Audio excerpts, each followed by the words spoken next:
স্বৈরাচারী নিকৃষ্ট শাসক যারা তার জনগণের উপরে অত্যাচার নির্যাতন করে, মৃত্যুর পর তাদের কি হয়, হযরত ঈসা আলাইহিস সালামের এই ঘটনাটি আপনাদের অন্তরকে নাড়িয়ে দিবে। প্রিয় দর্শক, হযরত ঈসা আলাইহিস সালাম রাস্তা দিয়ে যাওয়ার সময় এক স্বৈরাচারী শাসকের মাথার খুলিকে মৃত অবস্থায় শুকনো দেখতে পেলেন।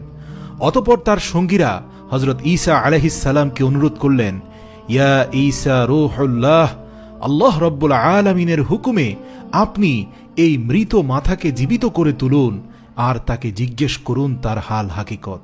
প্রিয় দর্শক, আপনারা জানেন আল্লাহ রব্বুল আলামিন হযরত ঈসা রূহুল্লাহকে মৃত মানুষকে জীবিত করার মোজেজা দান করেছিলেন, যাতে করে এই পৃথিবীর লোকজন তার উপর ঈমান আনতে পারে, এক এবং অদ্বিতীয় আল্লাহতে বিশ্বাসী হতে পারে। তো ঈসা আলাইহিস সালাম তার সঙ্গীদের অনুরোধে সেই মৃত ব্যক্তিকে জীবিত করার জন্য আল্লাহ রব্বুল আলামিনের কাছে দোয়া করলেন। মহান রব্বুল আলামিনের অশেষ কৃপায় সেই মৃত বাদশাহের মাথা রূহ পেয়ে জীবিত হয়ে উঠল, এবং মাথার খুলিটি যখন জীবিত হয়ে গেল তখন সে কি বলতে লাগলো জানেন? ইবনে জুজি এক রিওয়ায়াতে বর্ণনা করেছেন, সেই মৃত মাথা জীবিত হয়ে হতাশার সাথে বলতে লাগলো, হে আল্লাহর নবী ঈসা রূহুল্লাহ, আপনি আল্লাহর কাছে বলার কারণে আমি পুনরায় প্রাণ ফিরে পেয়েছি। হয়তো আমার বক্তব্যের মাধ্যমে আল্লাহ রব্বুল আলামিন আপনার সঙ্গীদের কিছু শিক্ষা দিতে চান। এর পাশাপাশি হয়তোবা আপনারা জানতে পারবেন কিভাবে নিজের জীবনকে অতিবাহিত করা উচিত। এই কথা শোনার পর হযরত ঈসা রূহুল্লাহ দাঁড়িয়ে গেলেন এবং সেই মাথার খুলির সান্নিকটে আসলেন। তার অন্যান্য সঙ্গীরা নিরাপদ দূরত্বে দাঁড়িয়ে থাকল। তারপর হযরত ঈসা রূহুল্লাহ তাকে বললেন, তুমি আমাকে প্রথমে একটি কথা বলো যে তোমার পরিচয় কি, তুমি কে ছিলে? তখন সে মাথার খুলি উত্তর দিল, আমি এই পৃথিবীর বুকে একজন বাদশাহ ছিলাম। তারপর হযরত ঈসা আলাইহিস সালাম জিজ্ঞেস করলেন, তুমি এই পৃথিবীতে কত সময় ধরে জীবিত ছিলে? তখন সে বাদশাহ জবাব দিল, আমি এই পৃথিবীতে 1000 বছর পর্যন্ত জীবিত ছিলাম। আমি শতাধিক সন্তানের পিতা ছিলাম। তারপর হযরত ঈসা আলাইহিস সালাম আবার প্রশ্ন করলেন, তোমার শাসন কেমন ছিল? তখন সে উত্তরে বলল, হে আল্লাহর নবী, আমি একজন দাম্ভিক অহংকারী বাদশাহ ছিলাম। আমি খুবই লালসা প্রিয় ছিলাম। ক্ষমতার চূড়ায় থেকে আমি অসহায় জনগণের উপর অত্যাচার করতাম। এই পৃথিবীকে জয় করার আমার এক অদম্য শখ ছিল, আর আমি আমার এই উদ্দেশ্যকে সফল করে নিয়েছিলাম। আমি হাজারো শহর বিজয় করেছিলাম, হাজারো যুদ্ধে জয়ী হয়েছিলাম, আমি হাজার হাজার বাদশাদেরকে হত্যা করেছিলাম।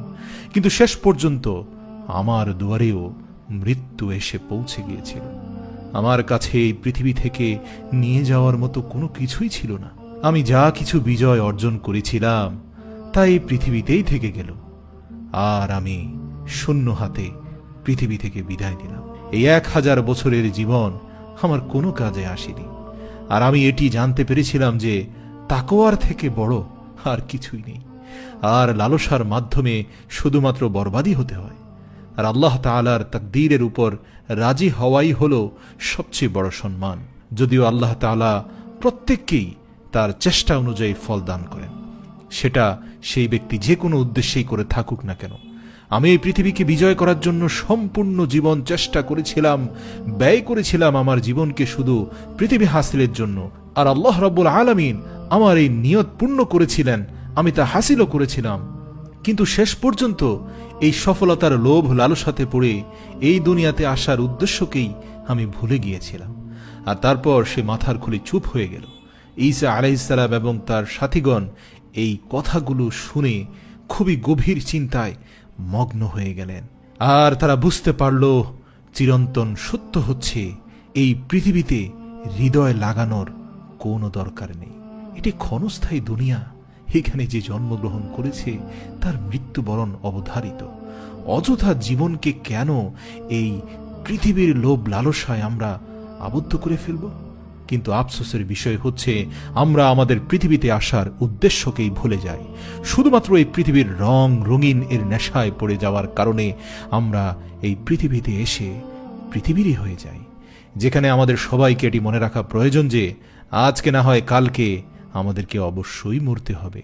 আর এমনইভাবে কোনো একদিন আমার মাথার খুলি পড়ে রইবে কবরের গহীন অন্ধকারে।